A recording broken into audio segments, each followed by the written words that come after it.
அதாவது இந்த வண்டி எல்லாம் பாத்தீங்கன்னா விலைய குறைச்சிருக்காரு ஜி. இவ்வளவு குறைச்சிருக்காரு. ஸ்கூட்டருக்குலாம் அவ்வளவு குறைச்சிருக்காரு. மக்களுக்கு நல்லது பாத்துக்கோ.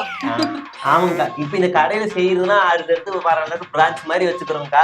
நாங்கெல்லாம் கொண்டு போகணும் இல்ல சின்ன சின்ன கடைகள் கொண்டு போகணும்னா பெட்ரோல் தேவைப்படுதுங்கக்கா. பெட்ரோல் டீசல் விலையெல்லாம் ஏற்றி விட்டீங்களே, குறைக்கவும் மாட்டேங்கிறீங்க. அது மட்டும் இல்லைங்கக்கா, இந்த டோல்கேட்டை வேற போட்டு விட்டுறீங்க, அதுலயும் விலை ஏறி போயிருச்சுங்கக்கா. அதனால என்ன ரெண்டு சின்னதா ஒரு விலையை குறைச்சா அதே பிரம்மாண்டா இந்தியா வளர்ச்சி அப்படி இப்படின்னு பேசிக்கிட்டு இருக்கீங்க. ஆனா இங்க நிறைய பிரச்சனைக்கு இருக்குங்க. தம்பி, ஸ்கிரிப்ட் படிதான் பேசணும். தேவை இல்லாததெல்லாம் பேசக்கூடாது. கடை இந்த ஏரியால இருக்கணுமா வேணாமா? இருக்கணும்ல? இருக்கணும் தானே.